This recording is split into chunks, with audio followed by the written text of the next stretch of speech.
Hi everyone, Maura here from St. Louis Birth Rhythms. Today I'm going to be talking with you about essential oils for pregnancy. For those of you who don't know me, I'm a doula, childbirth educator, and a music therapist. And I work with families who are expecting babies. I support them during their births so that they have fulfilling, safe, and empowering births. And a lot of what I do is connecting them with information, resources, and strategies to prepare for their birth.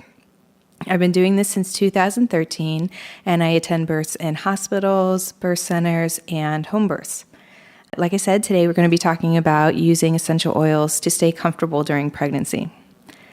One of the things women are surprised about when they get pregnant is how many over-the-counter things that they might have taken in the past aren't safe for pregnancy anymore. Simple things like some pain relievers or antacids or allergy medications aren't recommended when you're pregnant. So sometimes women start to wonder, if this isn't good for me and my baby when I'm pregnant, is it really very good for me at any other time in my life? At the same time, your body is rapidly changing in every way. Your hormones are different, your emotions are different, and of course your body is very different. So women start to look for new ways to stay healthy and stay comfortable when they're pregnant. Essential oils are a really great tool for this, but I want to be clear, not all essential oils are created equal. In fact, in the United States, it's totally legal to mislabel an oil and say it's 100% pure when it's really only 5% pure. And the rest of the bottle can be filled with perfumes or synthetics or carrier oils. And at best, in that case, your oils may not be as powerful or as effective as you want them to be. At worst, these imposter oils can be dangerous depending on what other synthetics or perfumes they filled the bottle with. For me and my family, we only use oils that are pure therapeutic grade essential oils. This means the company that we get our oils from does in-house and third-party testing to make sure that oil is what it says it is. And when we use it for my family and I dilute it, I know that the dilution that I am creating is the dilution I'm intending to create. And we'll talk more about dilution in a little bit. When I see essential oils advertised, one thing I notice is how often the displays have a huge sign that says, "Do not ingest these oils." And so if I'm looking at, say, a lemon oil, I know that if I had a lemon in my hand, I could eat every part of that lemon. And I start to wonder, why can't I ingest the oils from this bottle of lemon oil? I wonder what else is in that bottle that they're warning me against eating. So this is why I will only use pure therapeutic grade essential oils for myself and my family. Essential oils have a really long history. They've been found in Egyptian tombs and are referenced in the Bible and in other ancient texts from around the world. So when people say essential oils are a big fad right now, it's actually untrue because we've been using essential oils for thousands of years. Now, essential oils are substances in plants that the plants actually use to protect themselves from predators, or they protect themselves from illness, or they can attract pollinators with their essential oils. You've actually probably had a lot of experience with oils when you've smelled an herb or you've smelled a flower. They're found in the stems, seeds, bark, roots, and flowers of the plant. They're super delicate. They're affected by where they're grown, how they're grown, when they're harvested, how soon after the harvest they're extracted, and probably a dozen other factors. Even something like leaving the cap off your bottle can make them evaporate. So I always store mine in a dark, cool place, and I always put the lid back on the bottles. Essential oils are easy to use. Some people say all you have to do is take the lid off the bottle, and that's just because as soon as you smell the essential oil, it's getting into your body and it's having an effect. The oils are so very versatile. You'll notice that you can use the same oil for many things. So today we're just going to be talking about using essential oils for pregnancy, but as you use them more, as you learn more, you'll find that you can use them for things like cleaning or deodorizing or repelling bugs, or really the list just goes on and on. Now, there are 3 ways to use essential oils. The first way is aromatic. This is anytime you're smelling the oils. So you can make a room spray or you can put them in a diffuser, and anytime you're smelling them, this is aromatic use. It's really as simple as that. The second way to use oils is to use them topically, and this is anytime you're putting them on your skin. Now, within 30 seconds of putting an essential oil on, it's in your bloodstream, and from there, it really rapidly affects your entire body. So when we're using these oils topically, we mix them with carrier oils.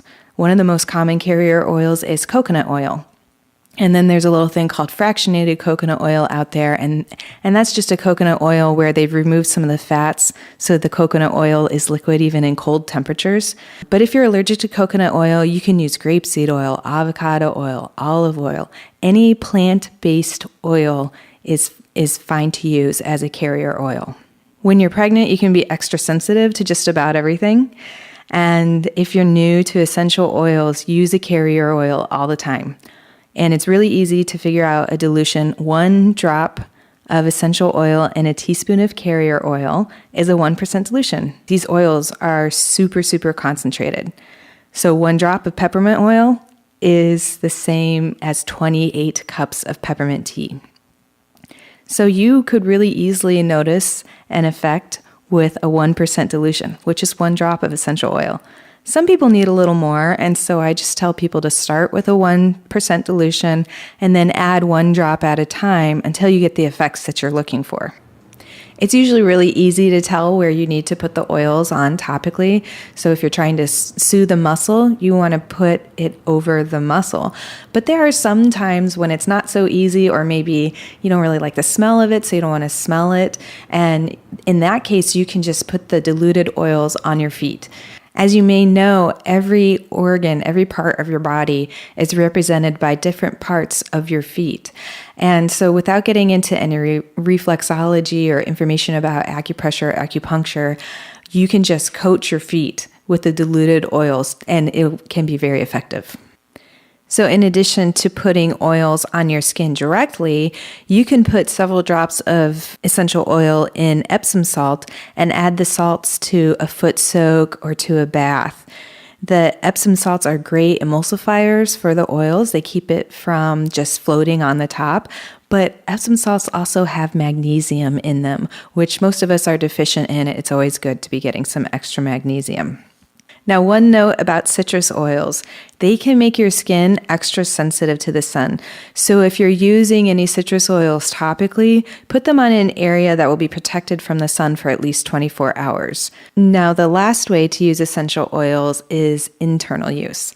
And this is when you add it to water, or you put it in a capsule, or you add it to food and you ingest it. There's some controversy over whether any essential oils are safe to use internally, since they are so concentrated and the tissues in your throat and your digestive system are so sensitive. The great news is that if you choose only to use them aromatically and topically, then you'll still have great results. So for this video, we're only going to talk about aromatic and topical uses. Again, I want to mention and really underline that we're talking about pure therapeutic essential oils like the ones I use for my family. Chances are, if you're looking to buy them at a local health food store or a grocery store, they're not going to be pure therapeutic grade. So when you're using a high quality essential oils, they're really, really versatile, and there's a lot of them. It can get a little easy to be overwhelmed, but you don't really need to know everything an essential oil does to use it. You just need to know what it does for you. And so you can take it one step at a time. You'll learn more as you're going. And remember that each person responds differently. For example, lavender helps some people relax, and it's actually the one that we know of as being great for sleeping. But for some people, it keeps them up. And so in that case, those people respond better to citrus oils. The great news is there's always more options so that you can get the effects that you want. The oils go a very, very long way. Think of using these 1 or 2 drops at a time. They're very, very concentrated. And that's another reason why we use carrier oils. If you're putting essential oils on your belly, your growing belly, much less, 1 or 2 drops isn't going to go very far. The carrier oil will help you spread it as far as you want it to go while still using the same amount of essential oil. Always keep your oils and your dilutions in glass containers. Essential oils eat away at most plastics, so glass or stainless steel are the only appropriate containers for the oils. Some handy things to have are glass spray bottles and glass roller bottles, and I usually go for colored glass when I can. It adds an extra protection from light for the oils. Like I said, they're delicate. One last thing is that if the oil is too intense, use a clean carrier oil to remove it. Put the carrier oil where the essential oil is and wipe away with a clean cloth. The fats in the two oils will bind together and the cloth will pull them away. Never, and I can't say never enough, use water to get the oil off. The water will actually drive it in and make the problem worse. If you get the essential oil in your eyes, you can put the carrier oil around your eye and wipe it away with a clean cloth. The majority of the information I'm presenting in this video is taken from Stephanie Fritz's book, Essential Oils for Pregnancy, Birth, and Babies. It's a really great resource, and if you want to learn more about using the oils for labor and birth and delivery, it's a great resource to use. So today we're going to talk about 6 common complaints during pregnancy and 11 oils that you can use. Each of these oils can be used for multiple things. And if you like the oils, like I mentioned earlier, you'll find you can use them for other things in your life outside of pregnancy comfort, such as insect repellent, surface cleaners, and so on, so on. So one of the first things I think of when I think of pregnancy is tummy trouble. From the beginning to the end, it's normal to have some tummy discomfort, mild to moderate discomfort during your pregnancy. So some oils that you can use for this include cypress, fennel, ginger, lemon, peppermint, and wild orange. And now you can try to use these both aromatic and topically to see which works best for you. Here's a recipe for a room spray, and you can spray your work area or your bedroom or wherever you're going to be, and you can even spray yourself if you like the smell of it and get some relief from this recipe. During pregnancy, our body carries a lot of extra fluids, and so it's really important to support your body's circulation. The following oils can be really soothing for tired and sore legs and feet, and you can add them to coconut oil and massage them into your feet, or even better, you can get somebody to do it for you. Now remember, you can blend them depending on what works for you and what you prefer. Most brands have a massage blend, and it will usually include oils that promote circulation like peppermint or wintergreen, and that actually might be enough by itself, but again, it can be blended with other oils that you might choose. And some of those oils might include cypress, geranium, lavender, or lemon. And here's a few recipes you can use to support circulation. Now, when you're pregnant, your body uses a lot of energy because it's going through all of these rapid changes. Some days you might feel great, and maybe even just the next day you might feel totally worn out or moody or just plain awful. So the following essential oils can be great for energizing and for uplifting your mood or for calming and just making yourself more balanced with your mood. Again, pay attention to how your body reacts to the oils and see which ones are best for you for the different things that you might want to do. Frankincense, lavender, lemon, peppermint, wild orange, mood blends. If you're using a mood blend, make sure it doesn't have clary sage essential oil in it. Clary sage is actually contraindicated during pregnancy, and so just avoid that blend. But all of the rest of these oils you can use by diffusing them in your home or in your workspace. Again, you can make a homemade room spray by mixing a few drops in water in a spray bottle, or you could even put a little diluted mixture on like perfume. Here's an uplifting recipe. If your mood and energy levels are suffering because you're having trouble sleeping, frankincense and lavender are the most common ones for helping people sleep. You can add them to an Epsom salt bath, or again, you can rub a dilution on the bottom of your feet before you lay down. Now, one of the coolest things that happens to our body during pregnancy is the hormone relaxin that's released. And as you progress, your body releases more and more. And what this hormone does is it actually makes your ligaments and your joints looser so that your pelvis can stretch to let the baby out. But it affects all of the joints in your body. And so sometimes you can have a lot of tenderness or muscle achiness. And you can use some essential oils and a carrier oil for a massage over those areas, or again, put them in an Epsom salt bath to soothe those muscles and joints. Lavender, which is also really great for soothing sore breast tissue. Massage blends, peppermint, or wild orange. One thing I really remember from my pregnancies is the itchy belly. And of course, I was worried about stretch marks. All of that growing really taxes the skin. And so that's why we have a lot of itchiness, and that's why so many women have stretch marks as well. But there's several oils that work well for calming the skin and helping it be supple enough to stretch. These include cypress, geranium, lavender, and wild orange. Here's a recipe for stretch marks. Now you can use this on your tummy as often as you want. And remember that since it includes citrus oil, you'll want to make sure that your tummy is protected from the sun for 24 hours after using it.